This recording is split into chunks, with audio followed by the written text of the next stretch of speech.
ခုံတော်ပွားများပြီဆိုလို့ရှိရင်တော့ဘယ်လိုပွားရလဲ ETP သောဘဂဝါ ETP ဆိုတာက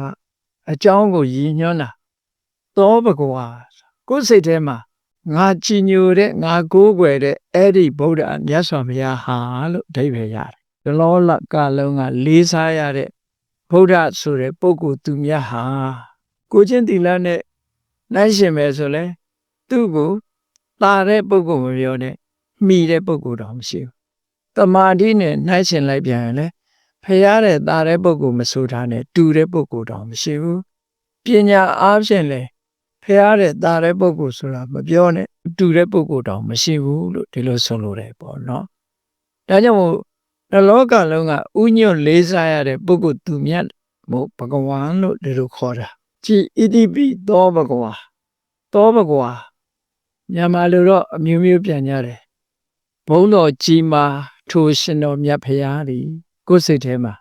တို့ကိုးကွယ်တဲ့မြတ်စွာဘုရားဟာ ETP ဆိုတာဒီအကြောင်းတွေကြောင့်အရဟံလောဘတွေဒေါသတွေမောဟတွေမာမနတွေစိတ်ထဲမှာနှလုံးထဲမှာပူလောင်စေတတ်တဲ့အကုသိုလ်အညစ်အကြေးတွေကဝေးကွာကိလေသာတွေနဲ့မြတ်စွာဘုရားရဲ့စိတ်ဟာဘယ်တော့မှမဆက်ဘူးအဝေးကြီးဖြစ်သွားပြီခွဲထုတ်လိုက်ပြီလို့ဒီလိုပြောတာနော်ဘုန်းကြီးတို့တွေရဲ့စိတ်ထဲမှာကြတော့ခွဲမရလောက်အောင်လောဘဒေါသမောဟတွေကတွဲဖက်နေတာလေမြတ်စွာဘုရားကြတော့လောဘတွေကလည်းဝေးသွားပြီဒေါသတွေနဲ့လည်းဝေးသွားပြီမောဟတွေနဲ့လည်းဝေးသွားပြီကိလေသာအပူတွေနဲ့လည်းဝေးသွားပြီဒါကြောင့်မို့မြတ်စွာဘုရားရဲ့ရင်ထဲနှလုံးထဲစိတ်နှလုံးဟာဘလောက်အေးချမ်းနေမယ်ဆိုတာစဉ်းစားကြည့်ပူတယ်ဆိုတာကိလေသာတွေကြောင့်ပူတာလေကိလေသာမရှိရင်စိတ်နှလုံးဟာအေးချမ်းတယ်အရဟံဆိုတဲ့အရည်ချင်းတွေရှိပါပေတယ်လို့ဒီလိုပြောနှလုံးသွင်းတဲ့အခါမှာအဲ့ဒါလိုနှလုံးသွင်းရမယ်အကြောင်းနဲ့ဂုဏ်အရည်ချင်းကိုသိရမယ်ဒီပုဂ္ဂိုလ်သူများဟာဒီအရည်ချင်းတွေရှိပါလားဒါကြောင့်မို့တကယ်အရဟံမလားဆိုရဲအတွေးနဲ့မြတ်စွာဘုရားဂုဏ်တော်ပေါ်မှာတတိအမှတ်ရပြီးတော့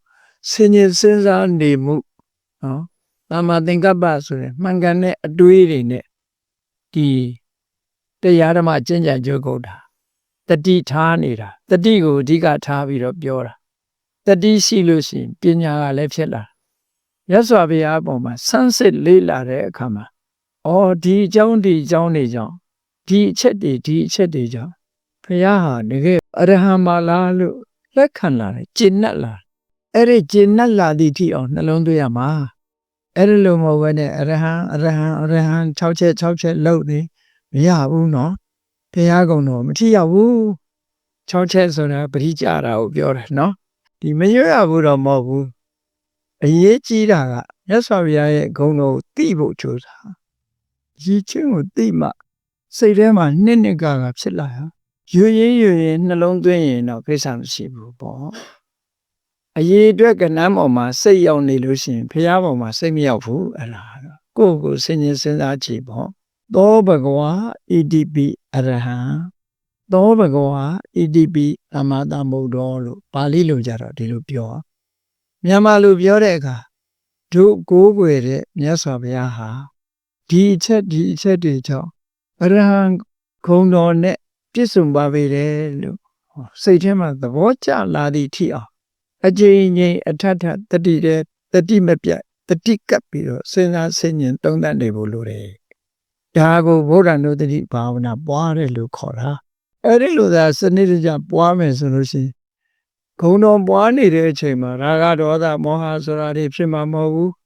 နော်အမှန်တမ်းကြည်နူးဝယ်ရာတွေစိတ်ထဲမှာကျင့်တတ်စရာတွေပဲဖြစ်လာပြီးတော့တမာရီရလာမှာဖြစ်ပါတယ်